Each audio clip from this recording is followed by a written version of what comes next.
प्यारे भाइयों और बहनों, नमस्कार। अभी कुछ दिन पहले ही केंद्र सरकार की एक रिपोर्ट आई थी जिसमें वेटलैंड्स को लेकर चिंता जाहिर की गई है। इस रिपोर्ट के मुताबिक पिछले दशक में जम्मू कश्मीर में 120 हेक्टेयर वेटलैंड्स में कमी आई है। जम्मू कश्मीर की प्राकृतिक विरासत के लिए यह चिंता का विषय है। प्रशासन ने इकोलॉजिकल कंजर्वेशन के लिए एक इंटीग्रेटेड एक्शन प्लान बनाया है और इस अमूल्य विरासत को सहेजने के लिए तकरीबन 47 करोड़ रुपए खर्च किए जा रहे हैं। लेकिन इस अभियान में प्रत्येक व्यक्ति का सहयोग भी आवश्यक है। मैं सभी नागरिकों से अनुरोध करना चाहता हूं कि वेटलैंड्स पर अगर कहीं इंक्रोचमेंट हो रहा है तो उसकी जानकारी अपने जिले के हेल्पलाइन नंबर पर अवश्य दें ताकि नई पीढ़ी के भविष्य को सुरक्षित बनाया जा सके।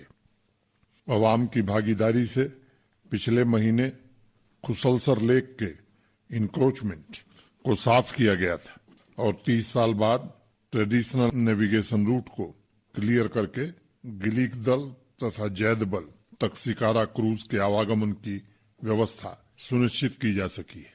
जम्मू कश्मीर में टूरिज्म सेक्टर आज शीर्ष पर है।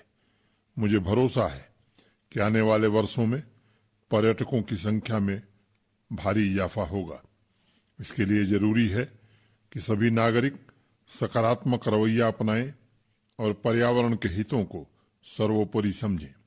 एक समृद्ध राष्ट्र तथा सुरक्षित भविष्य के सपने में आम लोगों की भागीदारी को लेकर महर्षि अरविंद ने कहा था, यह राष्ट्र, यह हमारी मातृभूमि कोई मिट्टी का टुकड़ा नहीं है, बोलचाल का तरीका नहीं है और न ही दिमाग का ख्याली पुलाव है। यह एक बलवान शक्ति है जो उन लाखों इकाइयों की शक्ति से मिलकर बनी है जिससे देश बनता है। मैं समझता हूं महर्षि अरविंद का आह्वान मानवता को एक सूत्र में पिरोकर जागृत समाज के निर्माण का आमंत्रण है। हर एक व्यक्ति प्रकृति का ही विस्तार है, इसलिए प्रकृति एवं मनुष्य के बीच अनंत संबंध है, निरंतरता भी है। बडगाम की जमशीदा बानो ने अपनी मेहनत और लगन से महिला सशक्तिकरण की एक नई मिसाल कायम की है। जम्मू कश्मीर हैंडलूम तथा हैंडीक्राफ्ट डिपार्टमेंट की मदद से जमशीदा ने सोजनी क्राफ्ट सेंटर शुरू किया है। एक गरीब परिवार में जन्मी जमशीदा ने जीवन के संघर्ष को बहुत नजदीक से देखा है, इसलिए इस सेंटर का इस्तेमाल वो अन्य जरूरतमंद बच्चियों की ट्रेनिंग के लिए भी कर रही हैं। जमशीदा का कहना है कि हैंडीक्राफ्ट का तकनीकी प्रशिक्षण और मार्केट लिंकेज उनके इलाके की महिलाओं के जीवन स्तर को सुधारने में मदद कर रहा है। आसानी से उपलब्ध क्रेडिट की वजह से महिला उद्यमियों की आर्थिक दशा में सुधार आ रहा है। प्रशासन महिलाओं को शैक्षिक, सामाजिक एवं आर्थिक रूप से अधिकार संपन्न बनाने के लिए पूरी तरह से दृढ़ संकल्पित है। कोऑपरेटिव सोसाइटीज तथा सेल्फ हेल्प ग्रुप के जरिए भी प्रशिक्षण, कौशल विकास और मार्केटिंग के प्रयास किए जा रहे हैं ताकि महिला उद्यमियों के उत्पादों को इंस्टीट्यूशनल सपोर्ट प्रोवाइड किया जा सके। अभी 13 तारीख को रूरल डेवलपमेंट डिपार्टमेंट की रिव्यू मीटिंग में मैंने सभी विभागों को निर्देश दिया है कि ज्यादा से ज्यादा प्रोक्योरमेंट सेल्फ हेल्प ग्रुप से करें और उद्यमी महिलाओं के विकास में सहयोग करें। समाज सेवा सामाजिक विकास की आत्मा है, उसका बुनियादी आधार है। अनंतनाग की इंजीनियर एनी सिरीन ने अपने समर्पण और त्याग से इसे सिद्ध भी किया है।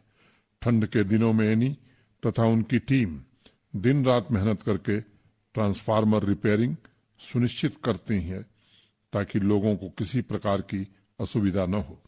इसके अलावा युवाओं के स्वावलंबन तथा अनाथ जानवरों की देखभाल के लिए भी उनकी वॉलंटियर्स की टीम काम कर रही है। हमारे देश में निस्वार्थ सेवा की गौरवशाली परंपरा रही है। इस तरह के रचनात्मक कार्यों का उद्देश्य आवाम की सहायता एवं तरक्की सुनिश्चित करता है। एनी ने अपने कार्यों के दौरान अनेक संघर्षों का सामना किया है। कठिनाइयां भी आई हैं, लेकिन स्वैच्छिक प्रयासों के प्रति उनकी आस्था तथा एनिमल केयर के प्रति उनका समर्पण अब एक संगठित शक्ति बनकर उभर रहा है। प्रशासन का यह निरंतर प्रयास है कि हमारे नौजवान समाज कल्याण के कार्यक्रमों के पूरक के रूप में काम करें एवं आपसी समन्वय के साथ आजादी के अमृत कालखंड में ऐसे समाज का निर्माण करें जिसकी कल्पना देश के नीति निर्माताओं ने की थी। एनी तथा उनकी टीम को प्रशासन का लगातार सहयोग मिलता रहे, यह सुनिश्चित किया जाएगा। हम अक्सर समाज में बदलाव की चर्चा करते हैं और चाहते हैं कि हर एक व्यक्ति और अधिक संवेदनशील और करुणामय हो। दरअसल पूरी चर्चा व्यक्ति के बदलाव की होनी चाहिए। अगर हम समाज को ढूंढने जाएंगे तो समाज नहीं बल्कि व्यक्तियों से मुलाकात होगी। एक व्यक्ति मिलकर ही समाज बनाता है। इसलिए समाज में परिवर्तन के लिए संवेदनशीलता जागृत करने के लिए प्रत्येक व्यक्ति में परिवर्तन आवश्यक है। पुराने जमाने में लोग कहते थे कि एक अच्छा परोपकारी और संवेदनशील व्यक्ति स्वर्ग जाता है। दरअसल इसका अर्थ जो मैं समझता हूं कि परोपकारी एवं संवेदनशील व्यक्ति जहां जाएगा वहीं स्वर्ग बन जाएगा। लोकल प्रोडक्ट्स को ग्लोबल मार्केट प्रदान करने की दिशा में राजौरी डिस्ट्रिक्ट एडमिनिस्ट्रेशन ने प्रशंसनीय कदम उठाया है। वोकल फॉर लोकल अभियान के अंतर्गत लगभग 1 सदी पुराने चिकरी वुडक्राफ्ट को ई-कॉमर्स प्लेटफॉर्म पर लॉन्च कर दिया गया है। चिकरी वुडक्राफ्ट की देश तथा विदेश में भी काफी अधिक मांग है। अब अमेजन ई-कॉमर्स प्लेटफॉर्म के जरिए स्थानीय हस्तशिल्प कलाकारों को लाभ मिलेगा और वह सीमित संसाधनों का विस्तार भी कर सकेंगे। जम्मू कश्मीर के हस्तशिल्प के वैभव को बेहतर बाजार और अच्छी कीमत सुनिश्चित करने के लिए प्रशासनिक स्तर पर प्रयास किए जा रहे हैं। स्थानीय बाजार की व्यवस्था और ट्रेनिंग के लिए रूरल हाट की स्थापना के साथ साथ सभी कलाकारों का भी पंजीकरण किया जा रहा है। एक कंप्लीट डेटाबेस के माध्यम से मानव संसाधन विकास, क्वालिटी, रिसर्च एंड डेवलपमेंट तथा कलाकारों के लाभ की योजनाओं को सुगमता से उन तक पहुंचाने में जरूर मदद मिलेगी। वन डिस्ट्रिक्ट वन प्रोडक्ट अभियान में भी सभी जिलों को निर्देश दिया गया है कि लोकल प्रोडक्ट्स के ग्लोबल मार्केट की व्यवस्था बनाई जाए और ई-कॉमर्स प्लेटफॉर्म के द्वारा हस्तशिल्प के आर्थिक क्षेत्र को मजबूत बनाया जाए। हिंदी में पुरुषार्थ 2 शब्दों पुरुष और अर्थ से मिलकर बना है, यानी जीवन में कर्म का प्रयास और ऐसा कर्म जो दृढ़ निश्चय के साथ लक्ष्य की प्राप्ति का प्रयास करे। हमारे प्राचीन ग्रंथों में लिखा है कि बिना पुरुषार्थ के कभी कुछ नहीं होता और बिना जीवन ऊर्जा जागृत किए कुछ नहीं मिलता। उधमपुर जिले के हरिकिशन और मेढर के सादीकली उसी पुरुषार्थ के प्रतीक हैं जो व्यक्तिगत विकास के साथ साथ समाज की तरक्की में भी अपना योगदान देते हैं। उधमपुर में सामान्य तौर पर सभी किसान स्मॉल तथा मार्जिनल फार्मर की श्रेणी में आते हैं। हरकिशन जी के पास भी जमीन का एक छोटा सा टुकड़ा था जिससे कृषि आमदनी न के बराबर थी। हरकिशन जी ने एडिशनल इनकम के लिए बी कीपिंग शुरू की और आज उनकी सालाना आमदनी 18 लाख रुपए से ज्यादा है।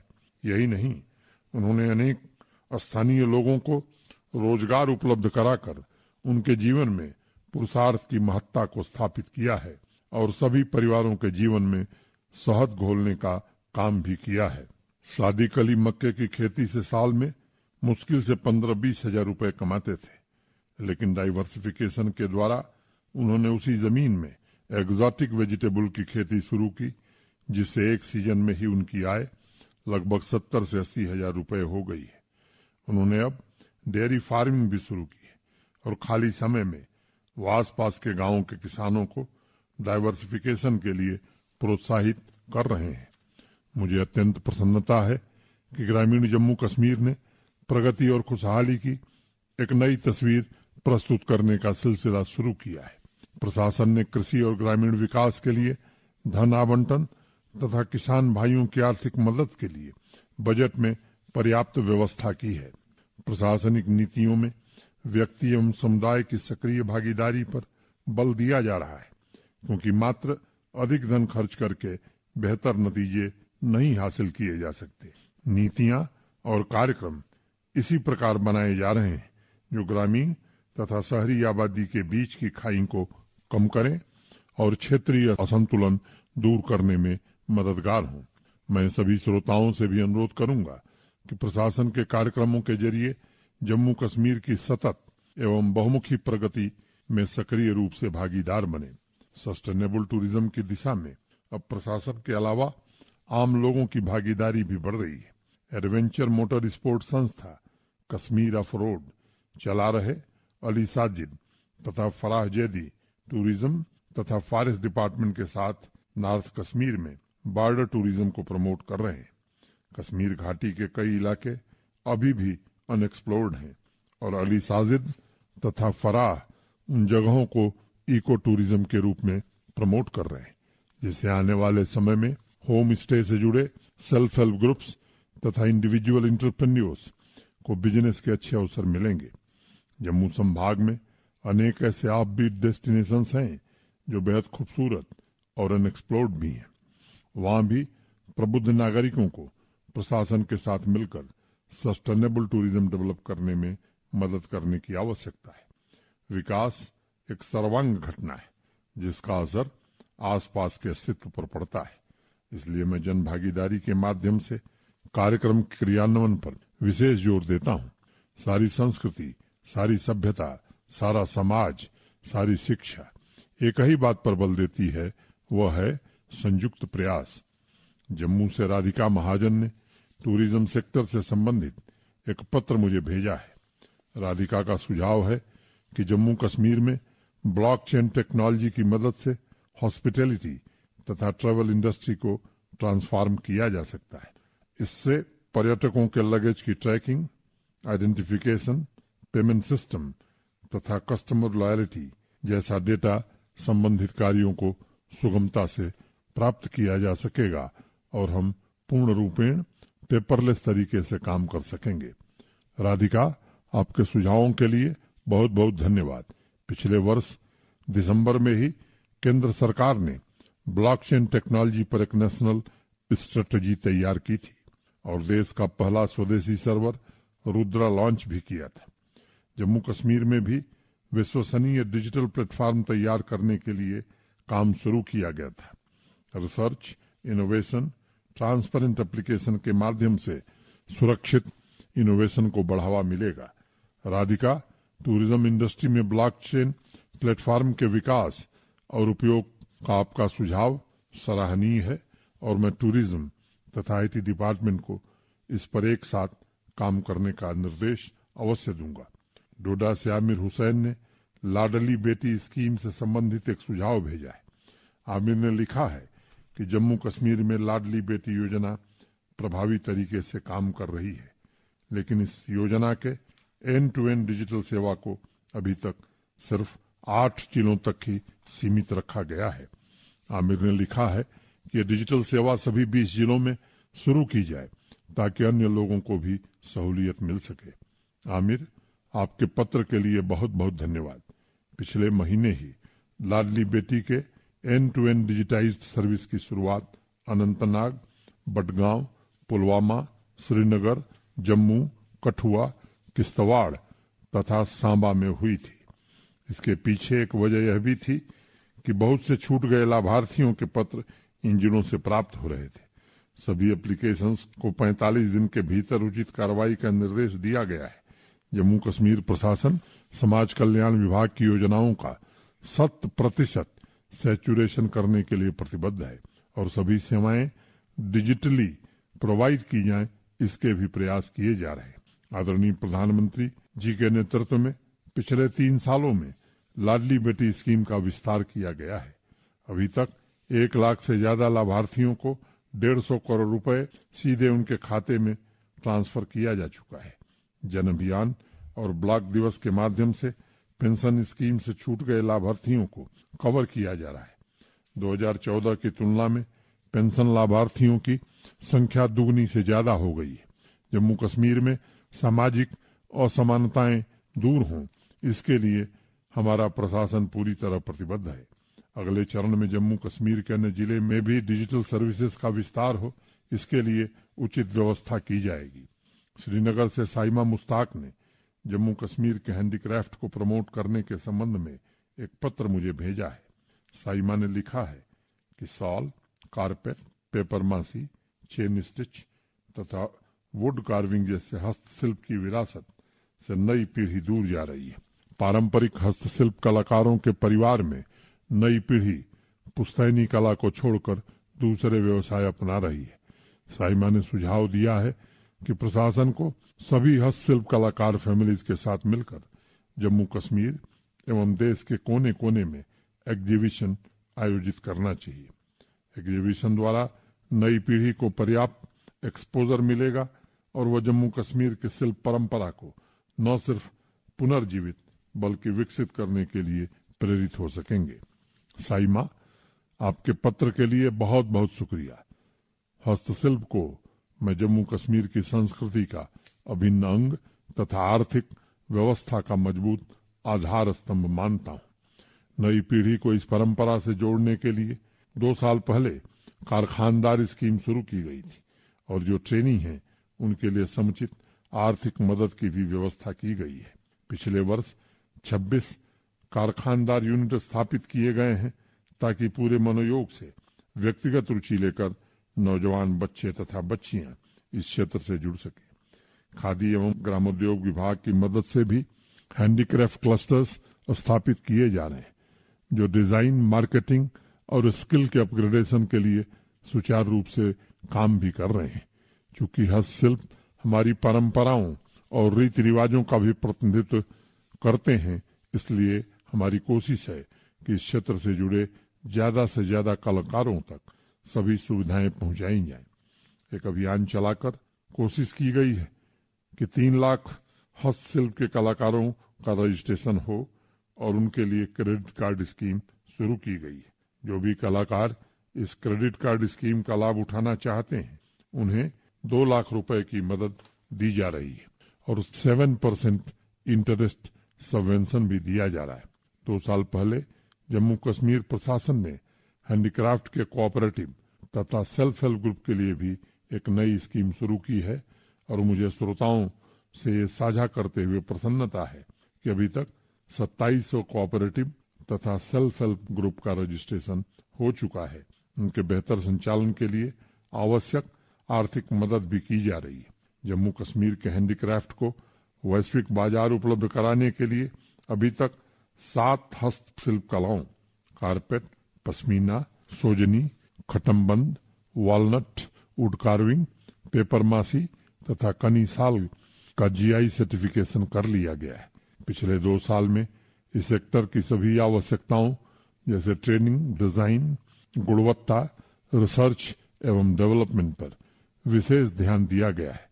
कोरोना की वजह से देश विदेश में एग्जीबिशन आयोजित करने में रुकावट आई थी, लेकिन हमारी कोशिश रही है कि जहां भी एग्जीबिशन हो रहे हैं वहां जम्मू कश्मीर का प्रतिनिधित्व अवश्य होना चाहिए।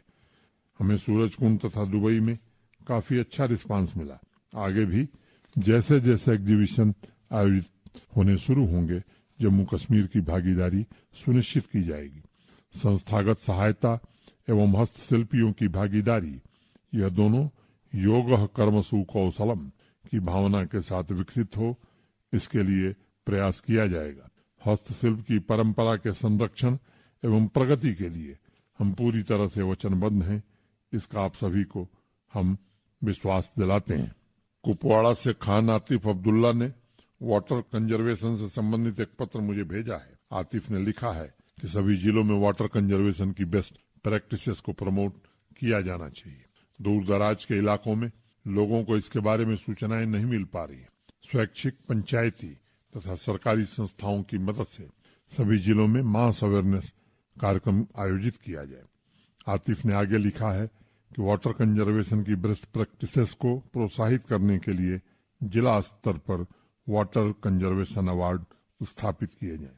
आतिफ साहब, आपके सुझाव के लिए बहुत बहुत शुक्रिया। सबसे पहले आज के कार्यक्रम के माध्यम से मैं सभी जिलों, संबंधित डिपार्टमेंट, आम नागरिक एवं पंचायती राज संस्थाओं के जनप्रतिनिधियों को रिकॉर्ड समय में अमृत सरोवर का निर्माण एवं रिजुनवेशन के लिए बहुत बहुत शुभकामनाएं देता हूं, उनका शुक्रिया अदा करता हूं। आदरणीय प्रधानमंत्री जी के दिए गए संकल्प को पूरा करने के लिए हमने सभी जिलों में 75 अमृत सरोवर के निर्माण में सफलता प्राप्त की है। जम्मू कश्मीर को 15 अगस्त 2023 तक 1500 अमृत सरोवर का लक्ष्य दिया गया था और इस वर्ष 30 सितंबर तक हमने 1953 अमृत सरोवर निर्मित करके यूनियन टेरिटरी की श्रेणी में एक नया रिकॉर्ड कायम किया है। मैं हमेशा इस बात को दोहराता हूं कि आने वाले समय में तालाब ही हमारे समाज का संभव बनेंगे एवं सामर्थ्य पैदा कर सकेंगे। तालाबों और पानी का रखरखाव ही समाज को व्यवस्थित बनाए रखता है। तालाब की रेखा विकास की रेखा है। जिन क्षेत्रों में भी पानी की समस्या आती है वहां समाज और विकास के बीच खाई पैदा हो जाती है। भविष्य की चुनौतियों को ध्यान में रखते हुए पिछले वर्ष अनेक योजनाएं शुरू की गई हैं। डिस्ट्रिक्ट स्तर के डिपार्टमेंट्स एवं पंचायती राज संस्थाओं को भी इन फ्यूचर स्ट्रेटजीज का सक्रिय भागीदार बनाया जा रहा है। लगभग हर पंचायत में पानी समिति की भी स्थापना की गई है ताकि बरसने वाली हर एक बूंद इकट्ठा की जा सके और वाटर कंजर्वेशन को जन आंदोलन का स्वरूप दिया जा सके। हमारे देश की परंपरा में गांव की आबादी से नहीं बल्कि तालाबों से नापा जाता है। आज भी देश के कुछ ऐसे गांव हैं जहां तालाबों की विधिवत शादी होती है, उनकी पूजा की जाती है। यह तालाबों के प्रति सम्मान का प्रतीक है। आज भी देश के अनेक क्षेत्रों में जो लोग अपने जीवन में तीर्थ यात्रा नहीं कर पाते हैं वह गांव में एक तालाब बनवाते हैं। मैं मानता हूं पानी बचाने वाला, तालाब संरक्षित करने वाला दोनों पुण्य का काम करते हैं। Water harvesting pit, rooftop rain water harvesting structure, desilting, reuse जैसे प्रैक्टिस प्रयोग में आए, इसके लिए मैं जल शक्ति तथा सभी जिलों को एक विशेष इंफॉर्मेशन एजुकेशन कैंपेन चलाने का आग्रह करूंगा।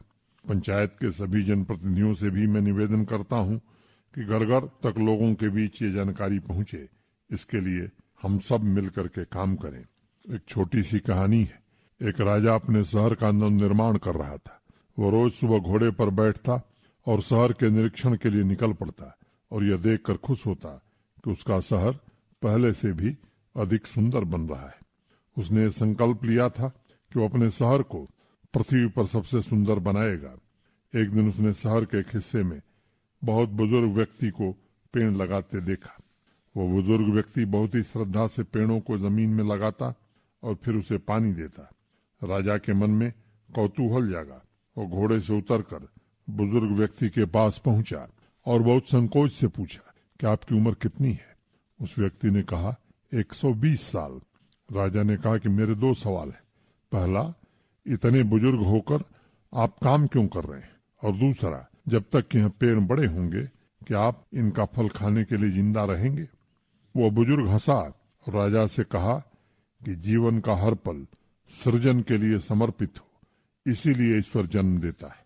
शायद मेरी जगह लेने के लिए अभी तक किसी का चयन नहीं हुआ है, इसलिए मुझे अभी तक इस काम की जिम्मेदारी दी गई है।